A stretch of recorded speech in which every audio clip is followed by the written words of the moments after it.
পার্কে ঘুরতে যায় ১৬ তরুণ তরুণী। পার্কের ভেতরেই রয়েছে রিসোর্ট। সেখানে তারা টাকা দিয়ে নেয় রুম ভাড়া, এরপর জড়িয়ে পড়ে অসামাজিক কর্মকাণ্ডে।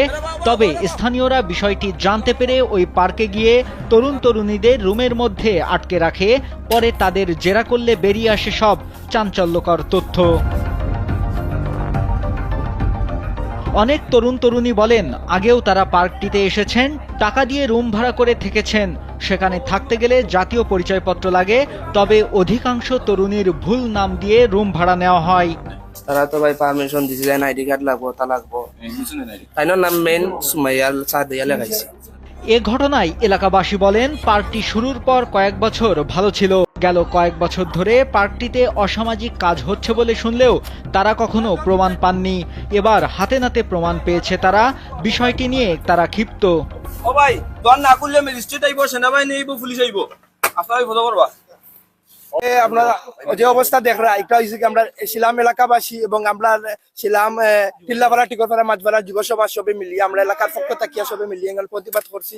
প্রতিবাদ করলাম যে আমরা এখানে খারাপ উন্নতি কাজ বন্ধ হয়ে যেত, টোটালি বন্ধ হয়ে যেত। আর যে আরো তোমার যে বা যারা এখানে দেখতে আসলে এরা সব তারা মনোজ্ঞা খবর পাইয়া তারা বাকি গেছে। যা ওইবার হইছে আমরা ইয়া ডাইরেক্ট হাতে নাতে পাইছি, প্রমাণ আছে, আমরা দিতাম পারবো। তারা পার্কর নামে পতিতালয় বানাইছে, সারা শিলামর বদনাম, আমরার বদনাম। প্রথম 1-2 বছর পার্ক খুব সুন্দর হইয়া চলছে, তারপর থেকে ইগুত অসামাজিক কার্যকলাপ আমরা গেছে বারবার এগুলাই কমপ্লেন আছে। কিন্তু আপনারা যেমন 5 তারিখের আগে আমরা চাইলেও বোধটা করতাম পারছি না। তারপরেও আমরা পার্কও 2 দিন অ্যাটাক দিছি, 2 দিন না 3-4 দিন অ্যাটাক দিছি। 3-4 দিন অ্যাটাক দেওয়ার পরে এলাকার মুরব্বিনতে আমরা দর্শন বা আরো যারা প্রভাবশালী নেতৃবৃন্দ আসলা, 5 তারিখের আগে যারা প্রভাবশালী আসলা, তারা আমরা বিভিন্ন লাখান বুঝাইয়া কনভিন্স করছেন যে এগুলার অসামাজিক কার্যকলাপ হইতো না। এদিকে পার্কটিতে ঘুরতে যাওয়াদের মধ্যে 8 তরুণ তরুণীকে বিয়ে দিয়ে দেয় স্থানীয়রা। বিয়ে পড়ানো কাজী মোহাম্মদ আব্দুল বাড়ির সঙ্গে কথা হয় টিম কালবেলার। তিনি বলেন, তরুণ তরুণী ও তাদের পরিবারের সম্মতিতে তাদের বিয়ে দেওয়া হয়। এছাড়া স্থানীয় গণ্যমান্য ব্যক্তিবর্গ সেখানে উপস্থিত ছিলেন। সবার সম্মতিক্রমে 4টা বিয়ে পড়াইছে, গার্জিয়ান সম্মতিক্রমে, এলাকার ছেলে মেয়ের সম্মতিক্রমে, এলাকার মুরব্বিয়ান সম্মতিক্রমে। পার্কটির পরিচালক হেলাল আহমদ জানান, তিনি সবসময় পার্কে যান না, সবকিছু ম্যানেজার দেখভাল করেন। যাচাই বাছাই করে তবেই রুম দেওয়া হয়। তবে ঘটনার দিন কি হয়েছে তা তিনি বলতে পারবেন না। যারা আছে তাদের মানে এনআইডি রাখা হয়, 2 জনের এনআইডি রেখে জিজ্ঞাসাবাদ করে তারপরে দেওয়া হয়।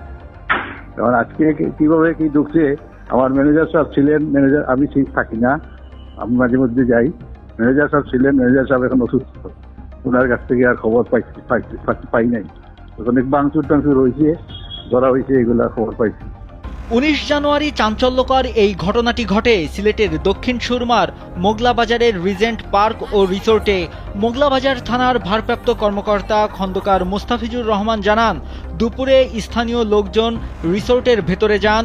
এ সময় কে বা কারা সেখানের একাংশে অগ্নিসংযোগ করে।